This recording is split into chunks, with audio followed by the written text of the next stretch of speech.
আমরা আসি ৪৪ নম্বর বেদাত। ৪৪ নম্বর বেদাতটা হলো পৃথিবীর যে কোনো ব্যক্তির, যে কোনো মানুষের কবর পাকা করা, কবরের চুনকাম করা, কবর পাকা করা, সেটা যেরকম ব্যক্তি হোক, যার কবরেই হোক, যে কোনো ব্যক্তির কবরকে পাকা করা, চুনকাম করা, এটা বেদাত। কারণ কি? সহিহ মুসলিমের ৯৭০ নম্বর হাদিস, মুসনাদে আহমদ, নাসাই, আবু দাউদ, তিরমিজি, এই সবগুলো হাদিসের গ্রন্থে, আরও অনেকগুলো গ্রন্থে এই হাদিসটা আসছে। জাবের রাদিয়াল্লাহু তাআলা আনহু হাদিসটা বর্ণনা করছেন, নাহা রাসূলুল্লাহ সাল্লাল্লাহু আলাইহি ওয়াসাল্লাম আন ইউজাসসাসাল কবর। নবী সাল্লাল্লাহু আলাইহি ওয়াসাল্লাম কবরকে চুনকাম করতে নিষেধ করছেন। চুনকাম করে কোথায়? পাকা করলে তো চুনকাম করে, পাকা না হলে কেমন চুনকাম করেন। এই চুনকাম মানে পাকা করা, ইট দিয়ে, পাথর দিয়ে, বালু দিয়ে, সুরকি দিয়ে কোনো কবরকে পাকা করা। এমনকি কবরের সামনে নাম লেখা বা শুধু নাম লেখার জন্য একটা জায়গা, এটাও জায়েজ নাই। মানে শুধু একটা ফিলার দিয়ে নাম লিখলাম, এটাও জায়েজ নাই। অর্থাৎ শুধু চিহ্নিত করার জন্য ছোট্ট একটা পাথর বা কিছু একটা রেখে দেওয়া যাবে। আর স্বাভাবিক কবর মাটি থেকে ১ বিঘাত উঁচু পর্যন্ত কবর দেওয়া যাবে, এর থেকে উঁচু করা যাবে না। এই ১ বিঘাত কিছুদিন পরে নেমে সমান হয়ে যাবে, কিন্তু এর থেকে উঁচু করাও জায়েজ নাই। সর্বোচ্চ ১ বিঘাত উঁচু করবে। আর কোনো প্রকারের ওয়াল, দেয়াল কবরের চতুর্পাশে বা এক পাশে বা দুই পাশে দেওয়া যাবে না। তবে বড় কবরস্থান, এই কবরস্থানকে সংরক্ষণ করার জন্য চতুর্দিকে যদি ওয়াল করে, সেটা নিষেধ না।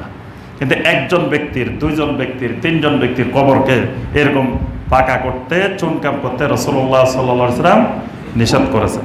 ওয়া আন ইউকআদা আলাইহি, কবরের উপরে বসতে নবী সাল্লাল্লাহু আলাইহি ওয়াসাল্লাম নিষেধ করেছেন। কবর বসার জায়গা না, কবর হলো দোয়া করবে, দোয়া করে চলে আসবে, কিন্তু সেখানে যে বসে থাকা যাবে না। নবী সাল্লাল্লাহু আলাইহি ওয়াসাল্লাম বসতে নিষেধ করছেন। ওয়া আন ইউবনা আলাইহি, কবরের উপরে কোনো স্থাপনা তৈরি করতে নিষেধ করছেন। সেটা বাড়ি, ঘর, মসজিদ, যে কোনো কিছু হতে পারে। কবরের উপরে এইরকম কোনো কিছু তৈরি করতে, স্থাপনা তৈরি করতে রাসূলুল্লাহ সাল্লাল্লাহু আলাইহি ওয়াসাল্লাম নিষেধ করেছেন। সহিহ মুসলিমের ৯৬৯ নম্বর হাদিস, আবুল হাইয়াজ আল আসাদি রাদিয়াল্লাহু তাআলা আনহু, তিনি আলী রাদিয়াল্লাহু তাআলা আনহুর যুগে পুলিশ বিভাগের প্রধান ছিলেন। তিনি বলেন যে আমাকে একদিন আলী রাদিয়াল্লাহু তাআলা আনহু বললেন, আলা আবআসুকা আলা মা বাআসানি আলাইহি রাসূলুল্লাহ সাল্লাল্লাহু আলাইহি ওয়াসাল্লাম, আমি তোমাকে এমন কিছু দায়িত্ব দিয়ে পাঠাতে চাচ্ছি যেই দায়িত্বগুলো রাসূলুল্লাহ সাল্লাল্লাহু আলাইহি ওয়াসাল্লাম আমাকে দিয়েছিলেন। ১ নম্বর হলো আল্লাহ তাদা তামসালান ইল্লা তামাস্তাহ, তুমি এই মদিনাতে বা ইসলামী রাষ্ট্রের সীমানার মধ্যে যেখানেই কোনো মূর্তি পাবে, প্রতিকৃতি পাবে, সেগুলো তুমি সমান করে দিবে, ভেঙে দিবে। অর্থাৎ এখানে আবার ওই হিন্দুদের মন্দিরে ঢুকে, মুশরিকদের মন্দিরে ঢুকে ভেঙে দিতে বলা হয় নাই। সেটা হলো ইসলামী রাষ্ট্রের মানে বাহিরে উন্মুক্ত স্থানে, যেগুলা মুশরিকেরা পূজা করার জন্য, ইবাদতের জন্য বানায় নাই, কিন্তু এমনি মুসলিমেরা বা অন্যরা বাহিরে মূর্তি বানায় রেখেছে, সেটা ইসলামী রাষ্ট্রপ্রধান, পুলিশ প্রধান সেটা ভাঙবে। আবার আম জনগণকেও ভাঙতে বলা হয় নাই। আম জনগণ যাই ভাঙিয়ে দিবে এটাও না, ভাঙবে কারা? প্রশাসন, সরকার ভেঙে দিবে। মুসলিম সরকার যত মূর্তি থাকবে, প্রতিকৃতি থাকবে, এগুলো ভেঙে দিবে। এটা রাসূলুল্লাহ সাল্লাল্লাহু আলাইহি ওয়াসাল্লাম আলী রাদিয়াল্লাহু তাআলা আনহুকে দায়িত্ব দিয়েছেন।